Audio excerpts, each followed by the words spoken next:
నమస్కారం గురువుగారు. ఆయుష్మతి తల్లి. గురువుగారు, శ్రావణ మాసంలో వచ్చే నాగుల పంచమి లేదా గరుడ పంచమి విశిష్టత ఏంటి? ఆ రోజు చేసుకోవాల్సిన పూజా విధానం ఏమిటి? ఒకసారి వివరించండి.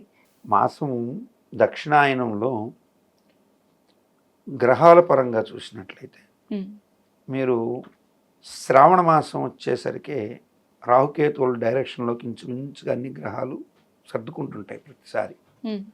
మీరు ఆషాఢం దగ్గర నుంచి ఆశ్వీజ మాసం మధ్య దాకా అనేది ఆషాఢ మాసం, ఆశ్వీజ మాసం, ఈ 4 మాసాల్లో రాహుకేతువుల మధ్య ఎక్కువగా కాలసర్పదోషాలు పడుతుంటాయి. సో సర్పదోషాలు ఉన్నటువంటి వాళ్ళకి కార్తీక మాసంలో కానీ నాగుల చవితి రాదు. సో ఇప్పుడు నాగుల చవితి రాకపోయినా నాగుల యొక్క పంచమి ఏదైతే ఉందో ఇది శ్రావణ మాసంలో వస్తుంది. ఈ నాగపంచమి రోజున నవనాగ స్తోత్ర పారాయణ చేసుకుని ఈ సమయంలో ఏ నాగేంద్రుడిని అర్చించాలి అంటే, చాలామంది ఏంటంటే నాగపంచమి రాగానే వెళ్ళిపోయి దేవాలయంలో ఏ నాగశిలకు వెళ్ళి అభిషేకము, లేకపోతే ఇంట్లో వెండి పత్యం పెట్టుకుని దానికి అభిషేకం చేస్తారు. కానీ ఇలా కాదండి చేయాల్సింది. శివాలయానికి వెళ్ళి శివలింగానికి నాగపడిగ పెట్టించి ప్రదోష కాలంలో కానీ అభిజిత్ లగ్న కాలంలో కానీ అయ్యవారిని అభ్యర్థిస్తే ఆ నాగాభరణ భూషితుడైనటువంటి స్వామి ఆ నాగాభరణాన్ని ధరించి ఉండగా స్వామి మీద ఆవు పాలు, చెరకు రసము అన్నిటితో కలిపి ఆ నాగుల నుంచి అభిషేకం స్వామివారి మీద కూడా పడేటట్టుగా నాగులకి శివుడికి ఏకకాలంలో అభిషేకం చేయడం ద్వారా, శ్రావణ మాసంలో శివుడిని అభిషేకం చేయడం ద్వారా కాలసర్పాది దోషాలు పోతాయని జ్యోతిష్ శాస్త్ర పండితులందరూ చెప్తారు. ఆ నాగపంచమి ఇక్కడే ఉంది. మన వశం ఏంటంటే అదృష్టం. శ్రావణ మాసం ప్రారంభమైనటువంటి మొదటి రోజే, అంటే అమావాస్య 4వ తారీఖు వెళ్ళిపోతుంది. 5వ తారీఖున మనం చూస్తే 4వ తారీఖు ఆదివారం అమావాస్య అయిపోతుంది. పక్క రోజున సోమవారం అంటే చంద్రుడికి ముఖ్యం. సో కర్కాటక రాశి చంద్రుడిది. అక్కడ నాగులకి ఆశ్లేష నక్షత్రంలో సర్పాలు అధిష్టాన దేవతలు. సో ఆ రోజు ఆశ్లేష నక్షత్రం, సోమవారం, సో శ్రావణ మాసం కలిపి వచ్చాయి. ఈనాడు కార్తీక మాసం పెట్టగానే పంచమి కన్నా ముందు ఈ రోజు నుంచి సంకల్పించుకొని ఈశ్వరుడికి సర్పరూపంలో ఆ ప్రతిమ పెట్టి అభిషేకం మొదలుపెట్టి పంచమి దాకా, అంటే సోమ, మంగళ, బుధ, బేస్త, శుక్రవారం దాకా 5 రోజులు 5 రకాల శివస్వరూపం, సజ్జోజాత, వామదేవ, అఘోర, తత్పురుష, ఈశాన్యం, వీటిల్ని సజ్జోజాత మహర్షులని శివుడికి 5 రూపాలు, 5 ముఖాలుగా కూడా చెప్తారు. సో ఈశ్వరుడికి ఈ సమయంలో పంచామృతాలు అనేటువంటి 5, ఆవు పాలు, ఆవు పెరుగు, నెయ్యి, ఆవు నెయ్యి, తేనె, శర్కర చూర్ణం, వీటితో అభిషేకం. ఇవి కాకుండా బిల్వ జలం, అంటే బిల్వ పత్రాలు వేసినటువంటి నీళ్లు, పుష్పోదకం, పుష్పాలు వేసినటువంటి నీళ్లు, వట్టి వేరుతో కలిపినటువంటి నీరు, ఇవి ఈశ్వరుడికి అభిషేకం ఈ 5 రోజులు చేస్తే అద్భుతమైనటువంటి ఫలితం. అన్ని సమస్యలకి సంబంధించి ఖచ్చితంగా పరిష్కార మార్గం ఈ 5 రోజుల్లో లభిస్తుంది. కరెక్ట్గా మనకు సోమవారం మొదలుపెట్టి శుక్రవారం ముగిచ్చేస్తే ఆ పూజ అయిపోతుంది పంచమితో. ఆ ఆఖరి రోజు ముగిసిన రోజున ఆ రోజు దాకా ప్రతిరోజు అభిషేకం చేయగా మిగిలిన నాగధారలోంచి పడే నీళ్లు పక్కన పోస్తూ రావాలి. శంకువుని పెట్టించుకొని, శివాలయంలో శంకు ఉంటుంది, లేకపోతే మనకు చిన్న శంకు కొని స్వామి ప్రతిరోజు అభిషేకం చేసిన తర్వాత ఆ శంకులు అంత పోయినాయి. ఇక్కడ పెద్దలు చెప్పారు, మామూలుగా పోస్తే తీర్థం కాదు, శంకువులో పోస్తేనే తీర్థం అని. కాబట్టి ఆ శంకువులు రోజు దాంట్లో అంతంత పోస్తూ 5 రోజుల తర్వాత ఆ అభిషేక జలాన్ని, అంటే ఉత్త నీళ్లు పోయకూడదండి దాంట్లో, ఆ శంకువులో నీళ్లు పోసేటప్పుడు అందులో కొద్దిగా లవంగాలు, యాలకులు, పచ్చకర్పూరం పొడి అందులో వేస్తూ రావాలి. ఓకే. 5 రోజులు ఆ శంకులో పోయించి 5 రోజుల తర్వాత తీర్థాన్ని మొత్తం తీసుకొని హ్మ్. శ్రావణ మాసంలో ఎన్ని రోజులు వీలైతే అన్ని రోజులు తాగడం హ్మ్. మీకు అత్యంత శుభాన్ని కలిగిస్తుంది. ఓకే. ఇదే రోజు గరుడ పంచమి కూడా ఉంది. హ్మ్. ఈ గరుడికి నాగులకి జన్మ వైరం ఉంది. ఓకే. అందుకని దానికి ఒక పెద్ద కథ ఉంది. వినతా కద్రువుల కథ. హ్మ్. ఈయన దాస్యం, హ్మ్. నాగుల మీద పగబట్టడం, గరుడు చంపడం, ఆ తర్వాత కొన్ని పాములు ఆయన దగ్గర పర్మిషన్ తీసుకుని ఆ సంతతి రక్షింపబడి పెద్ద కథ ఉంది. హ్మ్. అదంతా చాలా హిస్టారికల్, అది పెద్ద చారిత్రక ఇంత ఉంటుంది కథ. హ్మ్.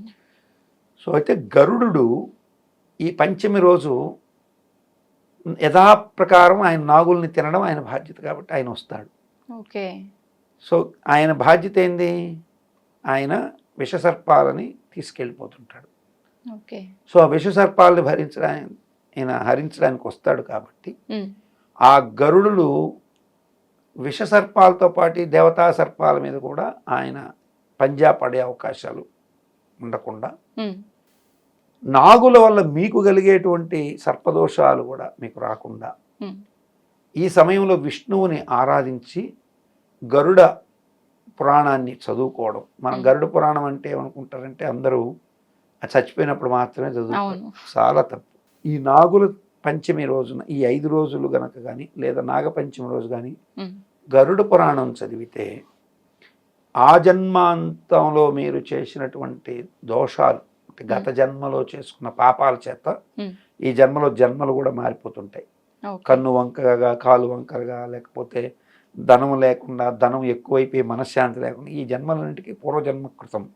అందుకే జాతకంలో జననీ జన్మ సౌఖ్యానాం వర్ధనీ కుల సంపదాం పదవి పూర్వపుణ్యానం లిఖ్యతే జన్మపత్రిక ఉంటుంది. కాబట్టి ఆ దోషాలన్నిటినీ కూడా ఈ గరుడుని ప్రార్థించి గరుడ పురాణం చదివి విష్ణు సహస్రనామం చేస్తే హ్మ్. వైకుంఠ ప్రాప్తి కూడా కలిగిస్తాడు. ఓకే. సో వృద్ధులైపోయి ఉంటారు. అవును. వాళ్ళకి దక్షిణాయనంలో మరణం సంభవిస్తే హ్మ్. స్వర్గద్వారాలు తెరుచుకోవు. ఉత్తరాయణ ఓహ్! పుణ్యకాలంలో ఉన్నట్టుగా. అందుకే ఉత్తరాయణం కోరి మరణం ఉత్తరాయణంలో రావాలని కోరుకుంటారు కదా. మరి ఓకే. దక్షిణాయనంలో మరణించేతే నరక బాధలు ఉంటాయని హ్మ్. ఆ నరక బాధలు రాకుండా ఉండేందుకు గరుడుని ప్రార్థిస్తారు. ఓకే. ఇలా అనేక కారణాలు మనం ఎత్తుక్కుంటూ వెళ్తే చాలా కనపడతాయి. హ్మ్. సో ఈ నాగపంచమి గరుడ పంచమి కింద ఉన్న ఈ రోజున హ్మ్. నాగులకి గరుడికి పూజ చేసుకోవడం శుభం కలిగిస్తుంది. హ్మ్. ఈనాడు గరుత్మంతుడికి అత్యంత ఇష్టమైన ఆహారం పాములని మనం అనుకుంటాం. అవును. పాములు కాదు. హ్మ్. గరుత్మంతుడికి అత్యంత ప్రీతిపాత్రమైనది ఏంటంటే హ్మ్. విష్ణువుకి నివేదించినటువంటి నివేదన. అంటే ఓకే. మహావిష్ణువుకి నివేదన చేసినటువంటి పులగం, అంటే హ్మ్. పెసరపప్పు బియ్యంతో వండిన కట్టు పొంగలి కూడా అంటాం.